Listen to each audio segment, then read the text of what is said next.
Hello and welcome to BYJU'S Exam Prep. Welcome to episode number 90 of International Relations This week. Under this series, every Wednesday at 8 p.m., we are covering key geopolitical developments of the last week strictly from the perspective of UPSC Civil Services examination. So if you're benefiting from the initiative, do let us know by pressing the like button, share these videos with other aspirants, and don't forget to subscribe to our channel.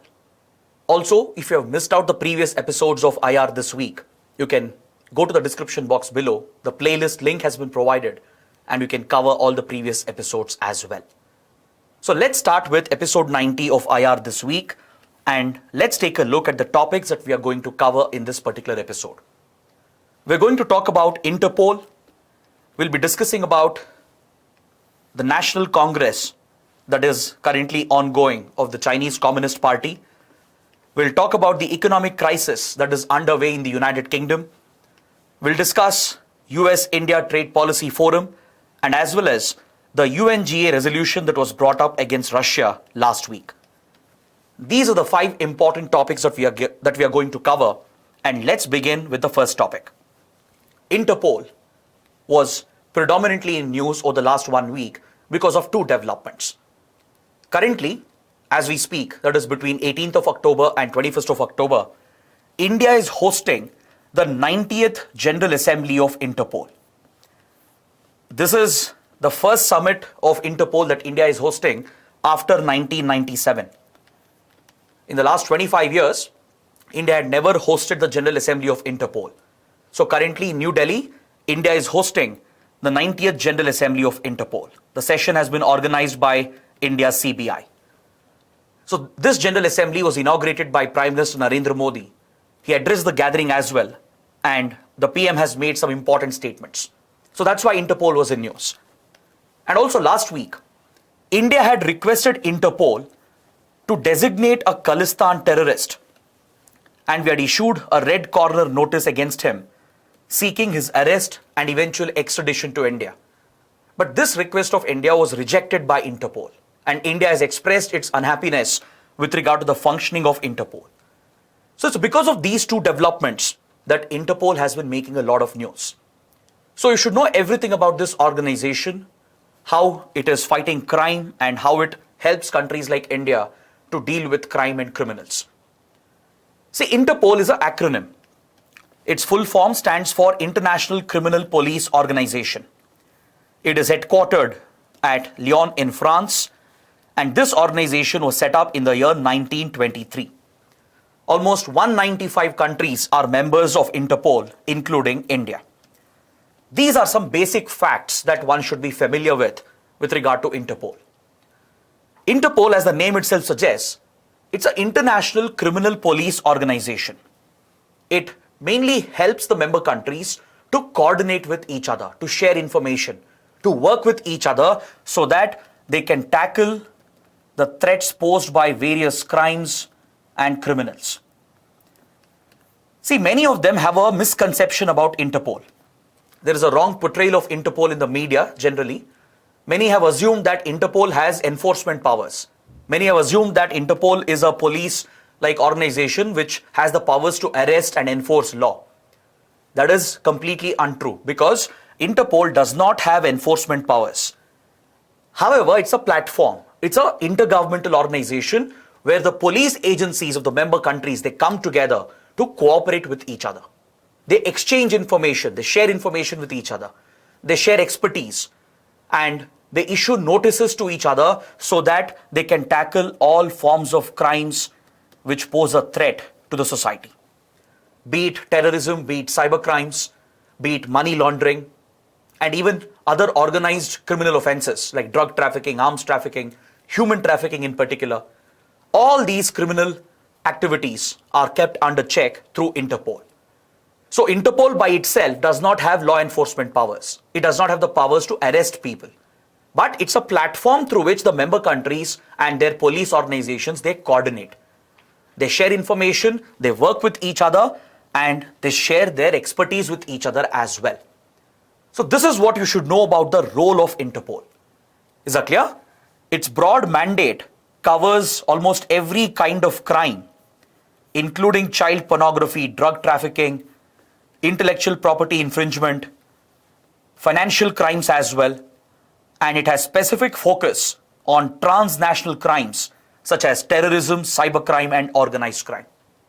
So that is why Interpol is a very important international organization. It essentially gives a platform for police organizations around the world to connect and interact with each other. Even if two countries don't have diplomatic relations. Let's say, for example, India and Pakistan have cut off their diplomatic ties. Even if they don't have diplomatic relations, through Interpol, their police organizations can coordinate. They can share information, try to work together to tackle any criminal threat. This organization facilitates exchange of information, knowledge sharing, and even research between the member countries. So if, let's say, a country like India is looking out for certain wanted individuals, we can issue notices through Interpol. There are color-coded notices which are issued. They are brought out in 4 different languages, that is English, Spanish, French, and Arabic. And by giving out these notices, the police organizations of the other countries, they are bound to cooperate with India and help India. Once the colored notice is issued by Interpol, we are guaranteed assistance and cooperation from the police organizations of other countries. So what I'm trying to highlight is that Interpol does not have law enforcement powers of its own. It cannot arrest the wanted people on its own. It can only exchange information, give out these notices, and ensure that the other country cooperates with the country which is making the request. So from a prelims perspective, you have to be familiar with the color-coded notices that are given out by Interpol. Since Interpol has made a lot of news, and since it affects India's interests as well, you should be familiar with the different notices that are issued by Interpol. Because see, don't forget, next year, that is 2023, it will mark the 100th anniversary of the establishment of Interpol. As I mentioned earlier, Interpol was established in 1923. So next year, it will be the 100th anniversary of Interpol. So UPSC could definitely ask a prelims question on Interpol. So now you already know the basic background and the facts about Interpol. Similarly, become familiar about the color-coded notices, the 8 types of notices that are issued by Interpol. This includes the red corner notice, which many of you would have heard about. The red corner notice is issued to seek the arrest of a wanted individual. Let's say India wants a terrorist to be arrested who is currently sheltered in a different country. Then we request Interpol to issue a red corner notice against the individual, and then once Interpol gives the red corner notice, then every member is bound to arrest the individual if they detect his presence. Right? Following the arrest, it might involve extradition as well, where the wanted person is handed back to India, handed over to Indian authorities to face action in Indian courts. Then you have yellow notice, which helps in locating people who are missing, especially children, minor children, who become victims of trafficking and prostitution. So to identify such missing children, missing individuals, yellow color notice is issued. So countries, if they locate the missing person, they will share the information and help in bringing back our citizens who might be caught in difficult situations abroad. Next, a blue colored notice is given to collect any additional information about a wanted individual. Let's say a criminal wanted by India. This criminal, if he is hiding in a particular country, India wants extra information on that person. We can request Interpol to issue a blue notice. Then the country where the individual is sheltering himself or herself will be bound to share additional information, give additional intelligence that could help Indian authorities. Then black notice is issued to identify unidentified dead bodies. Green notice is given to share any warnings or intelligence about any possible crimes or criminals that might occur in other countries. This is to help the other nations. Similarly, an orange notice is given if there is an imminent threat, if there is a serious imminent threat posed by any person or by any event or even by any object. So if there is an impending attack or if there is an imminent criminal activity which is about to take place, then an orange notice is issued. Then purple notice is given to seek information on the methods that are used by criminals, to understand the modus operandi of criminal groups, how they function, how they operate, how they conceal themselves. To seek such information from another country, purple notice is issued. Then finally, there is a special notice given to enforce the sanctions of the UN Security Council. Through UN Security Council, terrorists and criminals can be sanctioned. So countries are bound to freeze their financial assets, restrict their movement, prevent them from accessing weapons. So against such wanted individuals who are designated by UNSC as terrorists or organized criminals, then against them, the special notice can be issued by Interpol to ensure that these sanctions are enforced against the individuals or even against the organizations. So please be familiar with these colored notices that are issued by Interpol. India has made use of many of them, especially the red color notice or the red corner notice, and we have tried to get a number of wanted individuals arrested in foreign countries, and we have tried to extradite them back to India.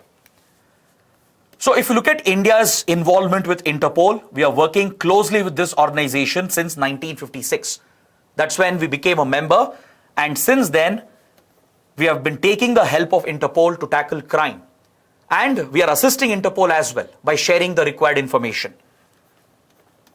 See, every member of Interpol, they are required to establish a national central bureau, which will function as the point of contact between the police organizations of our country and Interpol. Basically, you need a national central bureau to act as the liaison office.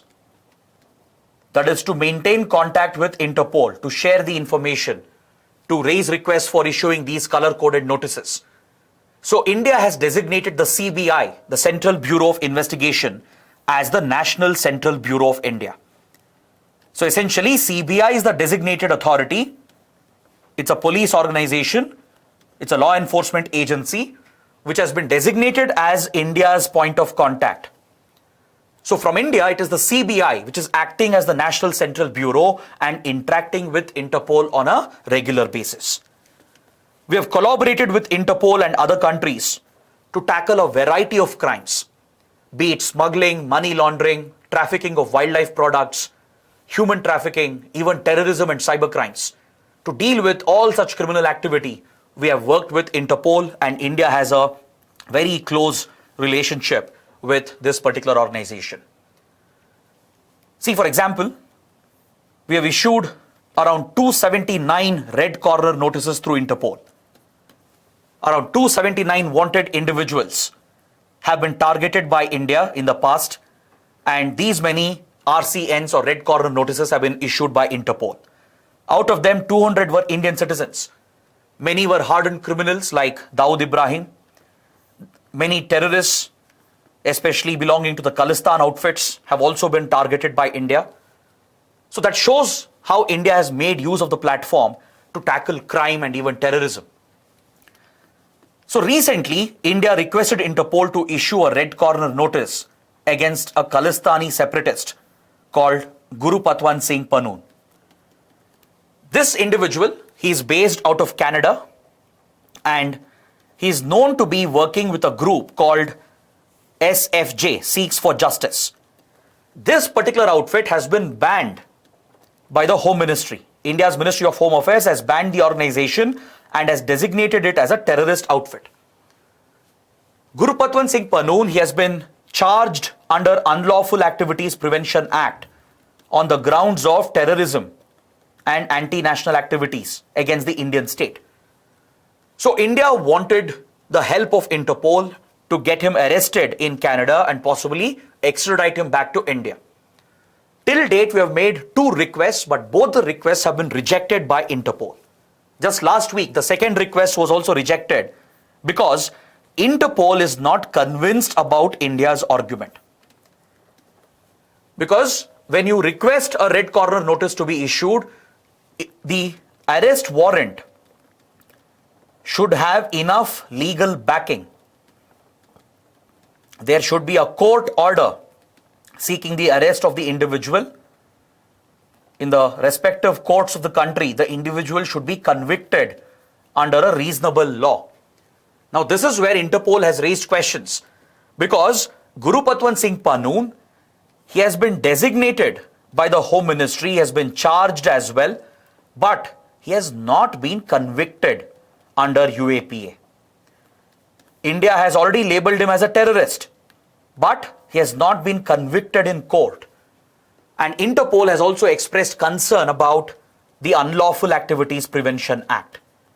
This law, in fact, has generated a lot of criticism on the grounds that it is giving tremendous powers to law enforcement agencies to violate human rights and basic fundamental rights. So on all these accounts, Interpol has not been satisfied with India's request and has rejected the request. So many experts in India, they are pointing out that Interpol has to reform itself. It needs to overcome these bureaucratic hurdles and help countries like India to tackle serious crimes, including terrorism, terror financing, and money laundering. So that's why when India hosted the summit, when the 90th General Assembly was inaugurated by the Prime Minister, PM Narendra Modi sent out a message to Interpol. He urged Interpol to assist India and work with countries like India to deny safe havens to corruption and terrorism and other forms of crime. So this is a concern that we have with regard to the functioning of Interpol. So on all these accounts, the topic becomes very, very important for our prelims and as well as for our mains exam. You can expect a mains question on Interpol, on its composition, its role, and how India works with Interpol. There can be a basic question on that. So it's a very important topic. Kindly revise whatever we discussed. Now moving on to the second topic, the Chinese Communist Party Congress is currently underway as we speak.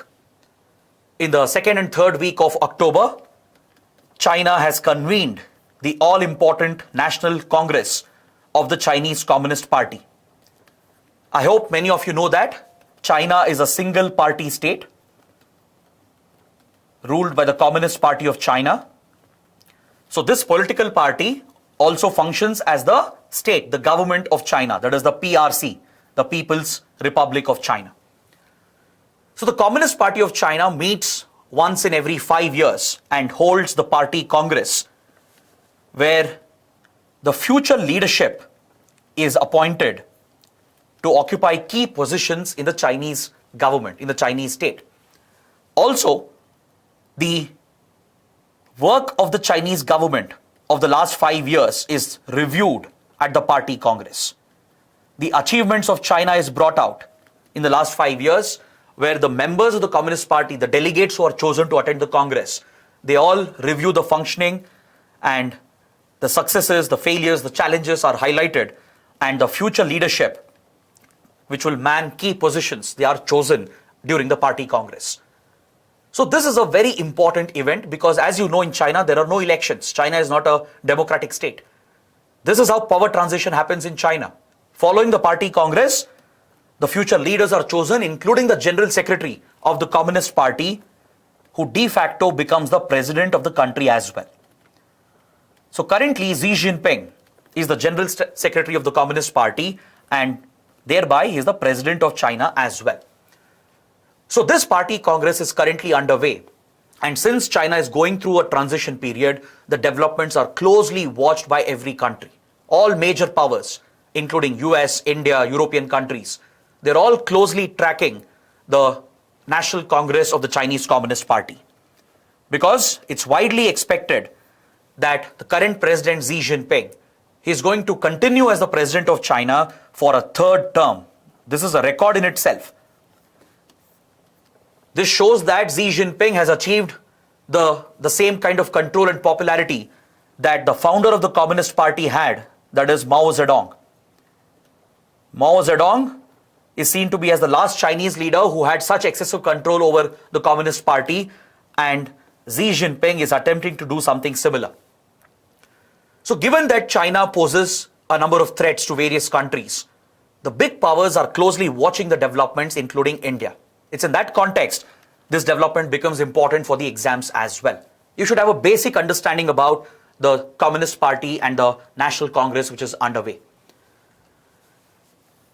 Many analysts and experts are predicting that Xi Jinping, he has completely consolidated his hold over the Communist Party.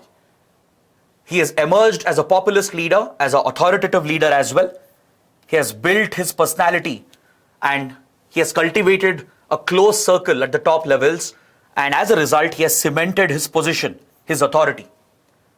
Many are criticizing Xi Jinping's concentration of power as well, right? Essentially, we are witnessing concentration of power in the hands of few leaders, few Chinese leaders, and this obviously has implications for the future policies that China is going to adopt.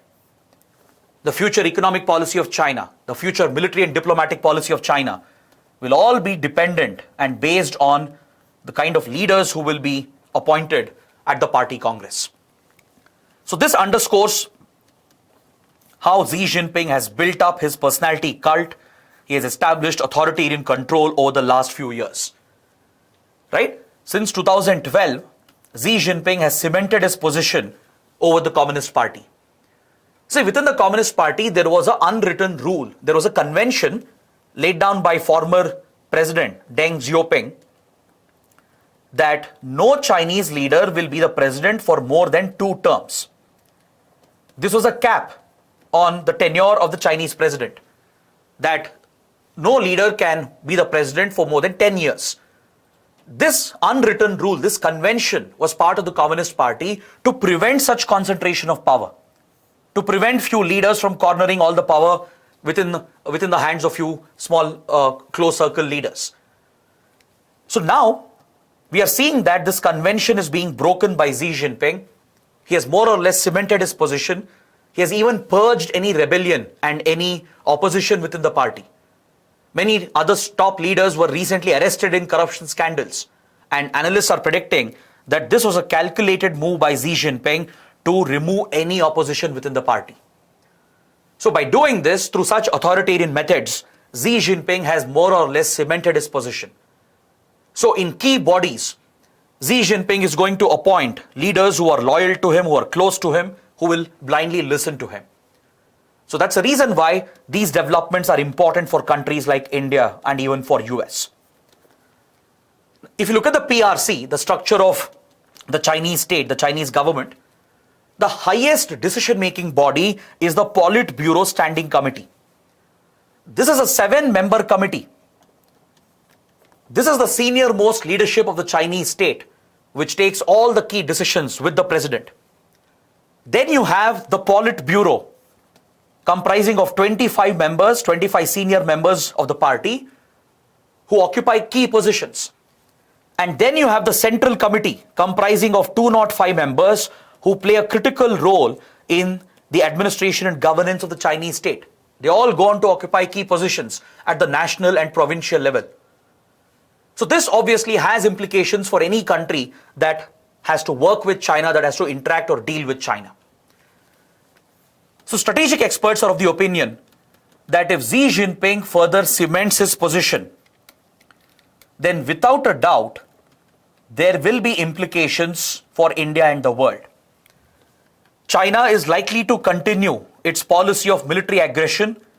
The People's Liberation Army and its Navy and Air Force, they are most likely to continue their aggressive policy with regard to China's disputes. This could be with regard to South China Sea dispute, where China has maritime conflicts going on, or this could also be with regard to India in the Himalayan belt, where China and India are locked in a tense military standoff over the disputed border. So this Chinese military aggression against its neighbors and even against global powers like US, Japan and others, it's likely to continue under Xi Jinping. Chinese diplomacy will most definitely be very aggressive in the coming years, because under Xi Jinping, Chinese diplomats are practicing something called wolf warrior diplomacy. The term wolf warrior, it's drawn from a popular movie series in China. It's a very popular action movie series in China where Chinese agents, Chinese special forces, they use a lot of aggression to protect Chinese interests against any outside interference. So this term and this phenomena has been drawn into China's diplomacy as well, where Chinese diplomats and any Chinese government official, they're expected to be like the wolf warrior, to be very aggressive in negotiations, to be very aggressive in their conduct. And this obviously has implications for any country that deals with China. We are likely to see the continued economic domination of China as well. It was Xi Jinping who championed the Belt and Road Initiative. Under Xi Jinping, China has made massive investments, strategic investments around the world. It has not only cornered key resources, but it has also established a strategic presence across the world. So this gives China a predominant position across the Indo-Pacific. So this behavior of China, these policies of China is likely to continue as Xi Jinping is most likely to emerge as the president again, and he would lead China for a third record term. So that is why it's a relevant topic, because of course India is watching the developments. India will be affected by these developments in China. Now let's move to the third topic. The United Kingdom is in the middle of a grave economic crisis. The UK is facing one of its most serious crises. You might have read in newspapers as well that UK's currency, it has toppled, it has weakened drastically against the US dollar. The pound sterling has seen a massive depreciation over the last few days. The UK economy is in turmoil. Inflation has shot up. Interest rates have gone up through the roof. And the markets are in complete chaos. See, UK's economy has been stagnating for quite a while, especially from Brexit, from 2016 itself, when Britain voted for exiting European Union. Since then, UK's economy had taken a hit. Now that UK completed the exit process from EU, there was a noticeable economic impact on UK, where the growth of the country had more or less stagnated. Now, along with this, the Russia-Ukraine war and its economic impact on Europe, especially with regard to energy prices, especially because how supply chains and essential commodities have been disrupted because of the war, this has had a direct impact on the economy of UK. Of course, even the pandemic, the COVID-19 pandemic also has dealt a blow to the economy of UK. These three factors, that is Brexit, the post-Brexit crisis, the COVID-19 pandemic and the Russia-Ukraine war, these events had delivered a shock to the economy of UK.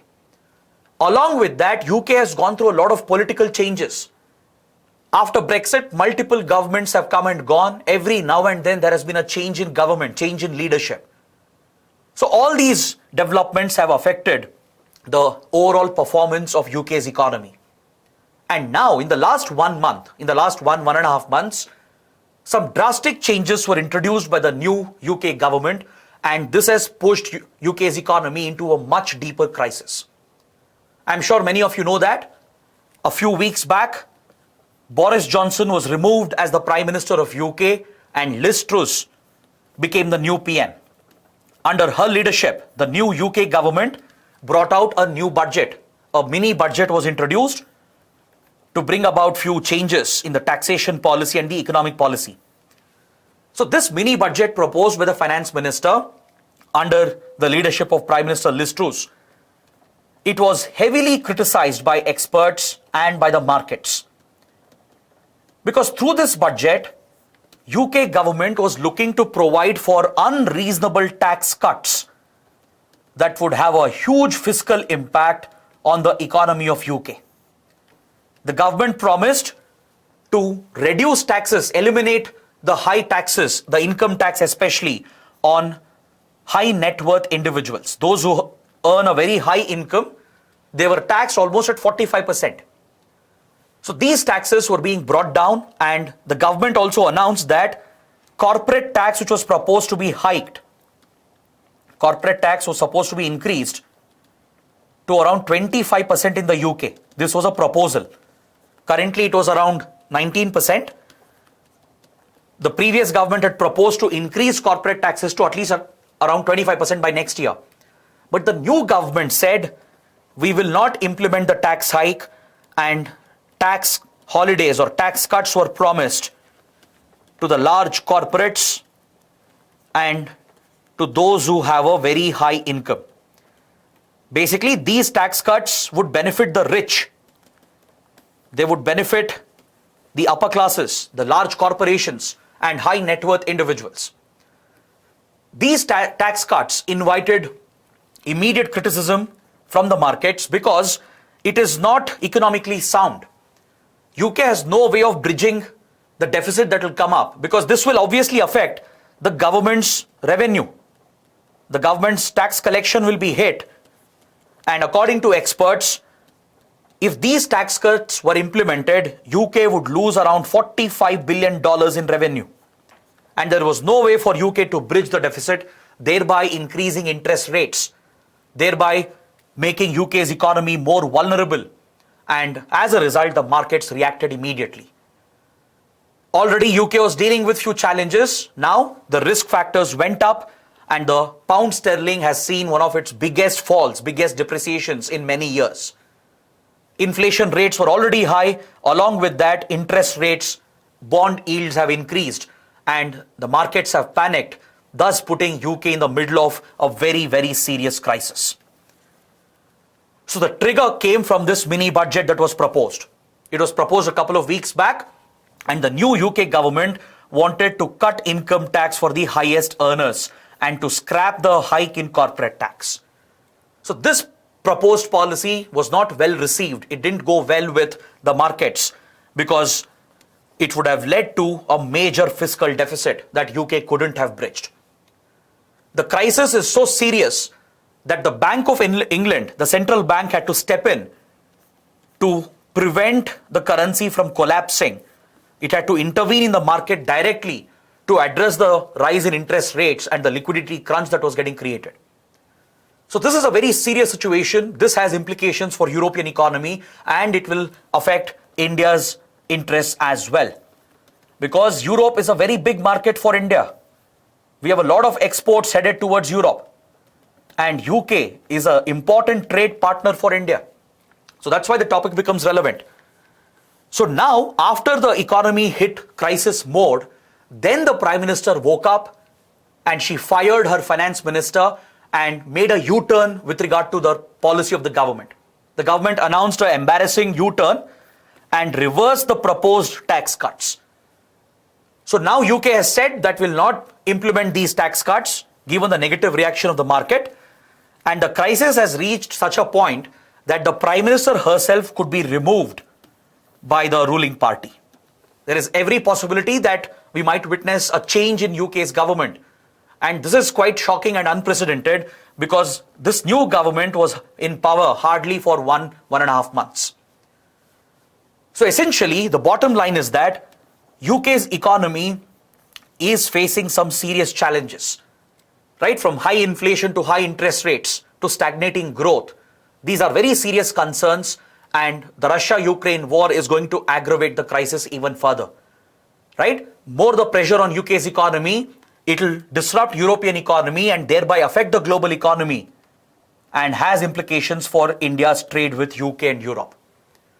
So if UK has to address the problem, it has to fix the macroeconomic factors. It has to go back to the drawing table, address the long pending economic challenges that are present in the economy to revive growth. So that's the reason why the topic is relevant for us, because this chaos in UK's economy could have a widespread impact across Europe and even on the global economy. Next, the fourth topic is related to India-US economic relations.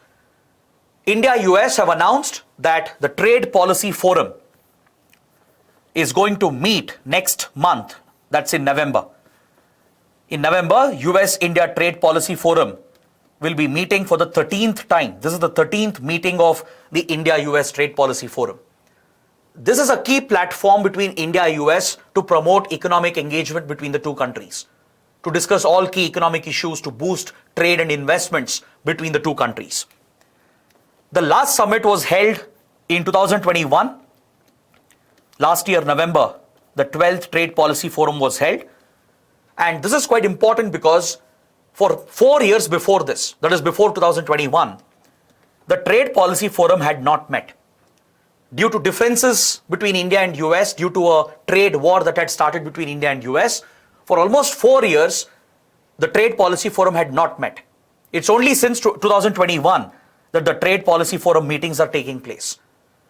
So the upcoming summit in November is very crucial, it's very important. So let's understand the nature of India-US economic relations in that regard. Let's understand why this policy forum is important. Because we will be covering this topic again next month. After the meeting takes place, after some initiatives are announced, we will cover this again. But first you need the background as of now, because last week this important announcement was made. So this economic interaction is led by the US Trade Representative and the Ministry of Finance from India. Is that clear? It's a platform through which India, US are collaborating with regard to their economic relations. I hope you know that India, US have a strong economic relationship, and India in particular has a large volume of exports that are headed towards the US. The US is a major export market for Indian producers. In fact, you will not believe that most years India has a trade surplus against the US. Meaning we export more to US than what we import from the US. So without a doubt, US is a key economic partner for us. Plus, we receive a lot of investments from US in many key sectors. India also makes a lot of investments in the US. Indian companies, they have very big investments in the US. So across the sectors of goods, services, and of course investments, India, US, they share a very, very close relationship. Both are key economic partners to each other. For US, India is a massive market, a market of tremendous opportunities. For India as well, the US is a very big market. You can clearly see in the graph here how the trade volume has increased between India and US over the years. You will see the increase across sectors, across goods and services. Similarly, investments also have gone up. So that is why the two countries have prioritized their economic relations, and they have set up this trade policy forum to address any trade and economic issues in the relationship. This forum meets regularly, and there are 5 focus areas for the policy forum. Whenever the forum meets, the focus areas include agriculture, investments, innovation and creativity, that mainly focuses on intellectual property rights, services, and tariff and non-tariff barriers. These issues, these concerns that India-US have in these 5 sectors are specifically addressed through the Trade Policy Forum. India tries to protect its agriculture sector from the flood of American agri products into the Indian market. We also seek a bigger market in the US for Indian agri exports. Similarly, India-US have differences with regard to intellectual property rights. These trade and economic issues come up because of the differences in the nature of the Indian economy and the American economy. The US is a developed nation, right? Developed countries have different priorities. India is a developing country with a different set of priorities. So this often leads to a conflict, a clash in certain areas like agriculture, intellectual property rights, then policies and laws, even with regard to trade barriers, etc. So to iron out these differences, to address all these issues, this Trade Policy Forum is a key platform for both the countries. For India, the primary focus is on the services sector, because India has a large volume of service exports to the US. Take IT for example, information technology. Software exports account for a large chunk of India's exports to the US. There are many challenges, many issues we face here in the services sector. So that is the priority for India at the Trade Policy Forum. For US, on the other hand, it has a different set of issues. US seeks a bigger market access into the Indian market. It wants American products, American companies to be given greater access into the Indian market, and US is not very happy with India's regulations, laws and policies. For example, you might have heard about India's demand for data localization, which India is backing through its data protection law. India has proposed a data protection law, which was recently withdrawn, but the government will introduce one more bill for data protection, through which we are mandating data localization. So essentially foreign companies, the tech companies which operate in India, which have Indian customers, they will have to mandatorily set up local servers in India to store Indian data within India. So this imposes a cost on American companies, American tech giants like Meta, Google, and others. For them, the cost will go up, the cost of operations. So US is resisting data localization, whereas India is pushing for data localization. Similarly, with regard to competition laws, India has proposed changes, but US is opposed to it. This is quite common between developed and developing nations because we have different economic interests, right? India will seek to protect the domestic industry against large foreign competitors. But developed nations and their companies, they will seek more market access. So this leads to issues in these areas, and this is what the US wants to address through the Trade Policy Forum. Even in agriculture, for example, the US has many concerns about India's agri policies, India's agri market, and it would expect India to introduce some reforms. India has similar concerns about the visa process of the US, which affects Indian professionals, Indian students, etc. So all these trade-related issues related to services, goods, and investments, they will be addressed through the Trade Policy Forum. For India, the focus points would be the visa delays that are happening currently. Many of you would be aware of this. US visa has become almost impossible to procure, especially after the pandemic. The wait period has gone up. You have to wait almost 2-3 years right now to even get an appointment at a US consulate.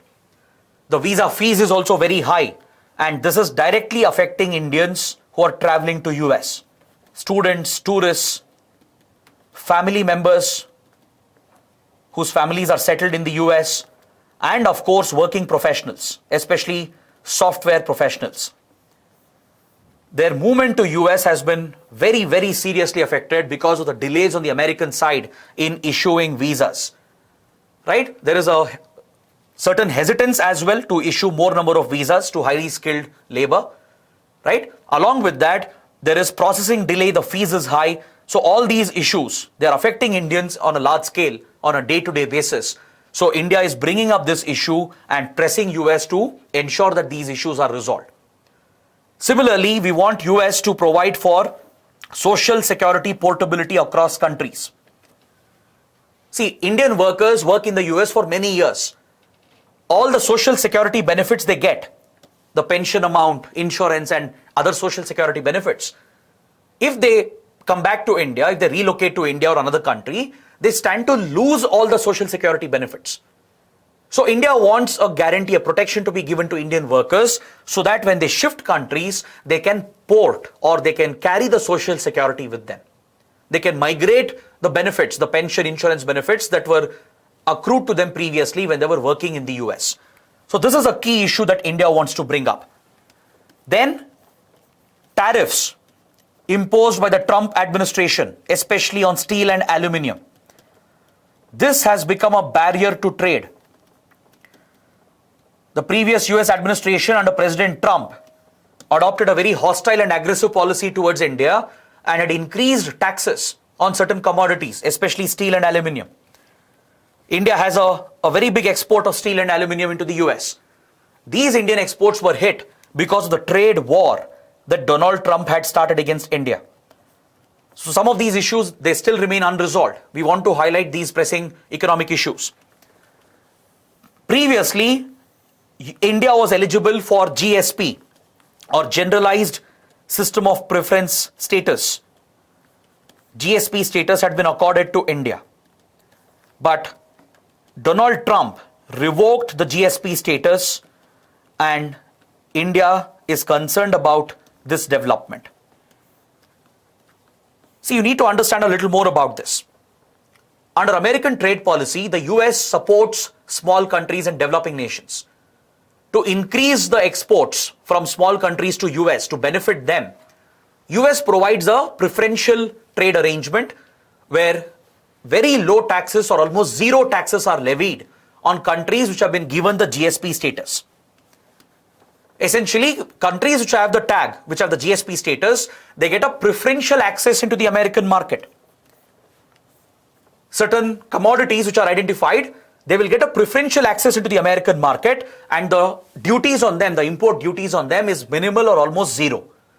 Many Indian industries have benefited from the GSP program, right? India was eligible for these benefits because India had the GSP tag before. But under President Donald Trump, under the previous Trump administration, the GSP tag was removed for India. The GSP status was taken away after Trump launched a trade war against India. Because Trump had accused India of unfair trade practices.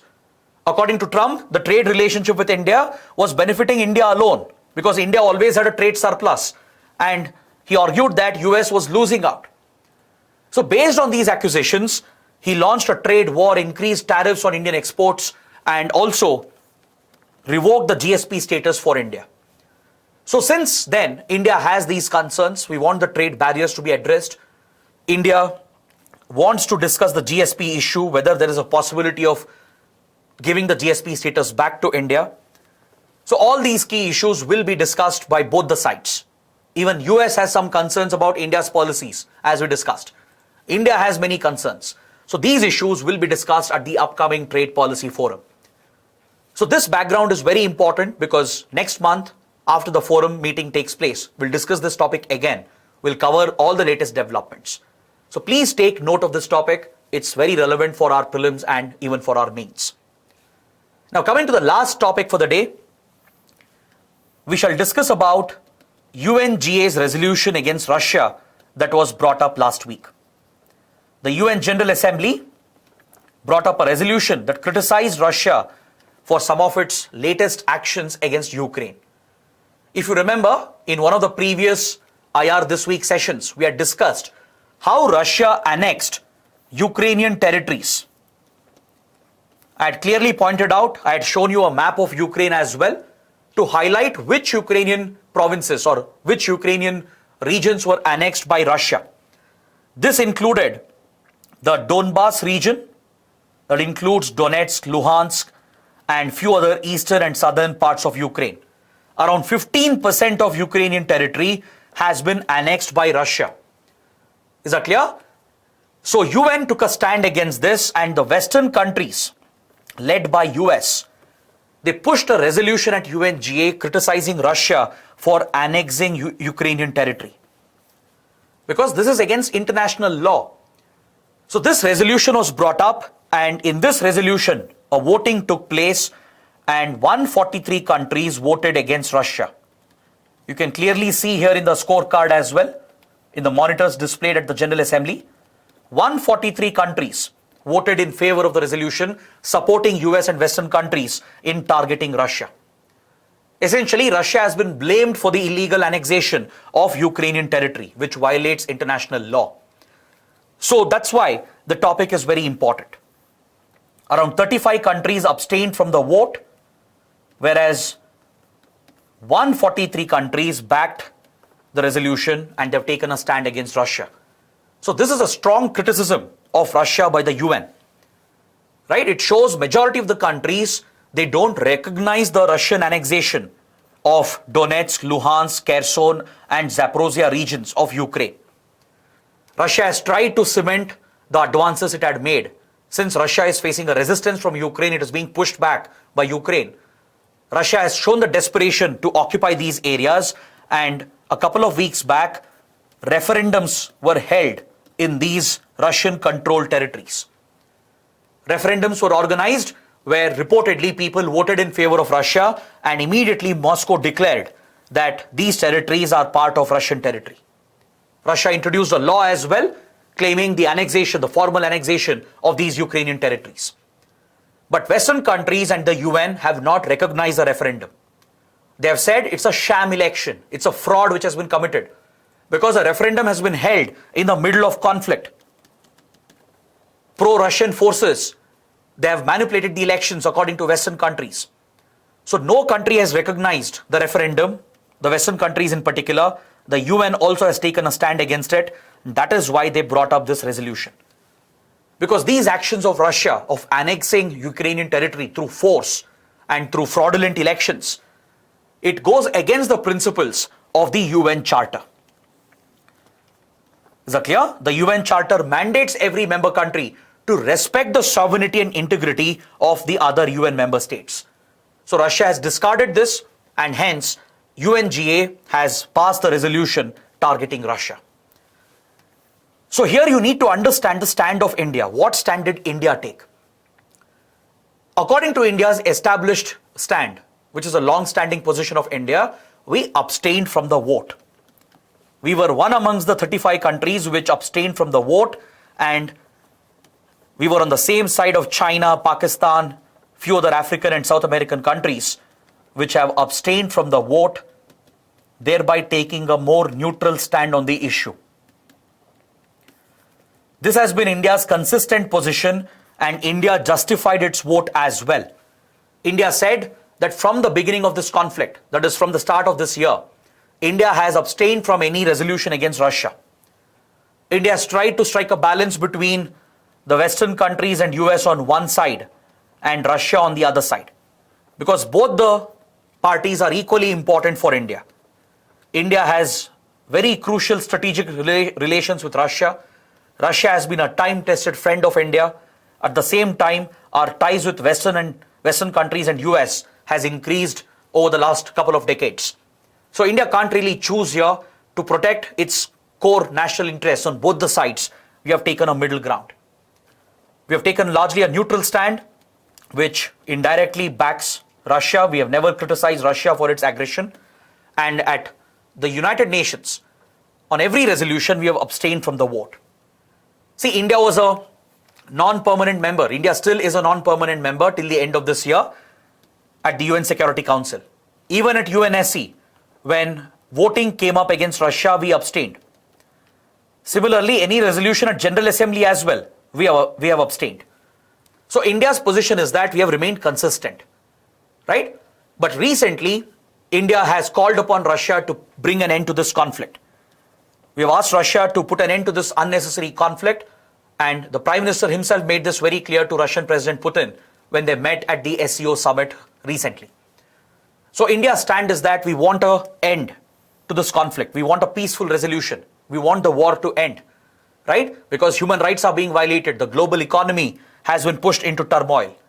So we want the war to end, but we are not ready to criticize Russia because Russia is a time-tested friend, a strategic partner for India. So that is why India takes the middle ground and we stay neutral by abstaining from any such votes. At the last point I would like to highlight here is that UNGA resolutions are not binding. They are not legally binding, right? UNGA can just debate, express opinion, but these resolutions at the end of the day, it has no impact. It will not affect Russia in any way because they are not legally binding. Whereas UNSC resolution adopted by UN Security Council, this is legally binding. If UNSC adopts a resolution which is backed by the 5 permanent members, the P5 countries, those resolutions are legally binding according to the UN Charter. But resolutions of UNGA where there is no veto for any country, these resolutions, they don't really matter. It's just a way through which the world is expressing its opinion. It's only a platform through which countries can debate on an issue and express their opinion. But it will not have any impact on the other country. But if resolutions are adopted by UNSC and if it is backed by the P5 countries without casting their veto, then it has a legal impact. Then it becomes legally binding. Is that clear? So there can be a prelims question here. A question on the resolutions of UNGA and UN Security Council. There can be a mains question as well, asking you about India's position on the Russia-Ukraine conflict. What stand has India taken at the UN with regard to resolutions against Russia? Right? So that is why this recent development is also relevant for the exams. So this brings our discussion to an end, and I hope you have enjoyed the session.